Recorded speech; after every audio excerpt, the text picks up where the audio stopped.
तो कहानी शुरू होती है एक ठंडी सुनसान जगह से जहां हर तरफ बर्फ ही बर्फ है। कैमरा धीरे धीरे एक बूढ़ी औरत पर झूम करता है। उसका नाम है बार्ब। वो अकेली बैठी है। सामने उसके दिवंगत पति की राख का डिब्बा रखा है। चेहरे पर गहरा सन्नाटा, आंखों में अधूरी मोहब्बत की झलक। वो राख को देखती है, फिर अपने और अपने पति की एक पुरानी फोटो उठाती है।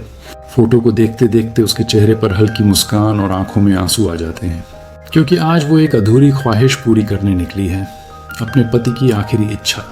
उनकी राख उसी झील में बिखेरना जहां उनकी पहली मुलाकात हुई थी। बर्फीली हवा में वो अपना जैकेट कसती है, ट्रक स्टार्ट करती है और उस जमी हुई झील की ओर निकल पड़ती है। रास्ते में रेडियो से आवाज़ आती है, बाहर का तापमान बहुत नीचे जा चुका है, कृपया अनावश्यक रूप से बाहर न निकलें। लेकिन बाप के लिए ये सिर्फ सफ़र नहीं है, ये उसके दिल की आखिरी मंजिल है। थोड़ा आगे बढ़ते ही तेज़ बर्फबारी शुरू हो जाती है। बर्फ ट्रक की विंडशील्ड पर जमने लगती है। रास्ता धुंधला हो जाता है। वो मुश्किल से ट्रक रोकती है, नक्शा निकालती है, पर झील का रास्ता समझ ही नहीं आता। उसी वक्त दूर से किसी चीज़ के टकराने की आवाज़ आती है। वो डरते हुए ट्रक स्टार्ट करती है और उस आवाज़ की दिशा में निकल जाती है। थोड़ी देर बाद वो एक सुनसान लकड़ी के केबिन के पास पहुंचती है। वहाँ एक बूढ़ा आदमी लकड़ियाँ काट रहा होता है। जैसे ही बाप आगे बढ़ती है, उसकी नज़र ज़मीन पर पड़े खून के धब्बों पर पड़ती है। वो ठिठक जाती है। हवा में एक अजीब सन्नाटा फैल जाता है। वो हिम्मत जुटाकर कहती है, माफ़ करना, मैं आपको डराना नहीं चाहती थी, बस झील का रास्ता पूछना था। आदमी मुस्कुराने की कोशिश करता है। झील पहाड़ी के उस पार है। बार्ब उसे धन्यवाद कहती है, फिर पूछती है, यहाँ खून कैसे है? वो जल्दी से जवाब देता है, हिरण्य का खून है। बार्ब हल्की मुस्कान देती है और ट्रक में बैठकर निकल जाती है। रास्ते पर कई घंटे की मशक्कत के बाद वो आखिरकार उस जमी हुई झील तक पहुंचती है। वही झील जहां कभी उसने अपने पति से पहली बार मुलाकात की थी। वो झील के किनारे बैठती है। बर्फ की ठंडक और यादों की गर्मी दोनों उसे तोड़ देती हैं। आंखों से आंसू बहते हैं और वो राख का डिब्बा उठाती है। लेकिन तभी थाए गोली चलने की आवाज़ गूंजती है। वो चौंक जाती है, ट्रक के पीछे छिप जाती है। दूर एक लड़की भागती हुई दिखती है। उसके पीछे वही बूढ़ा आदमी बंदूक लिए भाग रहा है। वो चिल्लाता है, भागी तो गोली मार दूंगा। बाप सब समझ जाती है, ये कोई शिकारी नहीं, किडनैपर है। वो मोबाइल से पुलिस को कॉल करने की कोशिश करती है, पर वहाँ नेटवर्क नहीं। ट्रक स्टार्ट करती है पर बर्फ में फंस जाती है। अब उसके पास कोई रास्ता नहीं। वो पैदल ही उस केबिन की ओर लौटती है। वहाँ वो बेसमेंट की खिड़की से झांकती है।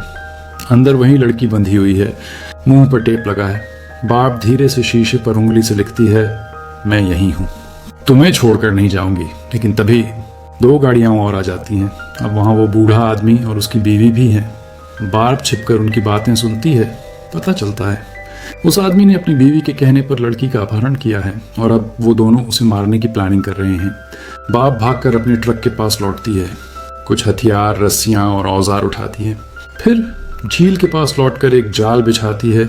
वो अपने पति का पुराना आइस फिशिंग शेड चारे के रूप में रख देती है। थोड़ी देर बाद बूढ़ा आदमी वहाँ आता है। जैसे ही वो झांकता है, धड़ाम, वो बर्फ की परत तोड़कर झील के ठंडे पानी में गिर जाता है। बाप ने ये ट्रैप पहले से तैयार किया था, लेकिन कहानी यहीं नहीं रुकती। उसकी बीवी उसे बचाकर बाहर निकाल लेती है और दोनों मिलकर अब बार्ब को ढूंढने निकलते हैं। बार्ब मौका पाकर अंदर जाती है और बेसमेंट का ताला तोड़ देती है। लड़की कांपते हुए उसे देखती है। बाप कहती है, डर मत, मैं तुम्हें बचाऊंगी। वो घर के सारे पानी के नल खोल देती है ताकि आग बुझ जाए और घर में अफरा तफरी मच जाए। लेकिन बाहर निकलते वक्त बूढ़ी औरत उस पर गोली चला देती है। गोली उसके हाथ में लगती है। वो बर्फ में गिरती है पर बच निकलती है। बाप किसी तरह वापस ट्रक तक जाती है, अपना जख्म साफ करती है। लेकिन तभी ध्यान देता है, उसकी शादी की अंगूठी गायब है। वो टूट जाती है। झील के पास जाकर रोती है। याद आता है जब उसके पति ने उसे वो अंगूठी पहनाई थी। तभी उसे उस बूढ़े आदमी की बंदूक दिखती है। वो बंदूक उठाती है और कहती है, अब वक्त है उस लड़की को बचाने का। वो फिर से केबिन की ओर निकलती है। वहीं दूसरी तरफ बूढ़ा आदमी ठंड से कांप रहा है। उसकी बीवी कार के हीटर से उसे गर्म करने की कोशिश करती है। वो कहती है, जल्दी करो, सुबह से पहले सब खत्म करना है। असल में वो उस लड़की का लिवर ट्रांसप्लांट अपने शरीर में लगवाना चाहती है। वो लड़की को कार में ले आती है, लेकिन बूढ़ा आदमी देखता है कि उसकी बंदूक गायब है। वो डर जाता है। बीवी उसे थप्पड़ मारती है और कहती है, झील की तरफ जाओ और तैयारी करो। बाप ये सब देख रही होती है। वो मौका पाकर अंदर जाती है, पर लड़की नहीं मिलती। वो अपने हाथ से गोली निकालती है, खुद ही टांका लगाती है, फिर रेडियो से मदद मांगती है। यहाँ एक लड़की खतरे में है, प्लीज मदद भेजिए। तभी बूढ़ा आदमी आ जाता है। वो हमला करता है, लेकिन बार्ब हथौड़े से पलटवार करती है। वो बंदूक तानती है। वो कहता है, मुझे मत मारो, ये सब मेरी बीवी की वजह से हुआ। बार्ब को थोड़ी दया आती है। वो कहती है, अगर सच में अच्छा इंसान है तो शहर जाकर पुलिस भेज। वो मान जाता है और जाते जाते बार्ब को उसकी अंगूठी लौटा देता है। लेकिन रास्ते में उसकी बीवी उसे देख लेती है और उसे मार देती है। बार्ब दूर से ये सब देखती है। अब उसकी आंखों में डर नहीं, गुस्सा है। वो अपने ट्रक को झील में धकेल कर आग लगा देती है ताकि पुलिस का ध्यान यहाँ खींचे। थोड़ी देर में पुलिस पहुंचती है। बार्ब उन्हें सब बताती है और केबिन तक ले जाती है, लेकिन वो औरत पहले से तैयार होती है। वो दोनों पुलिस वालों को गोली मार देती है। बाब और वो आमने सामने होती हैं।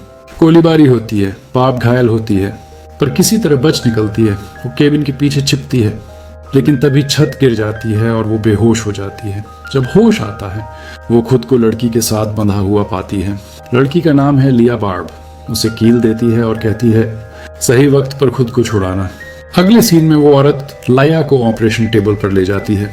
बार्ब उससे कहती है, उसे छोड़ दो, मेरा लिवर ले लो। वो चिल्लाती है, अब तुम किसी काम की नहीं।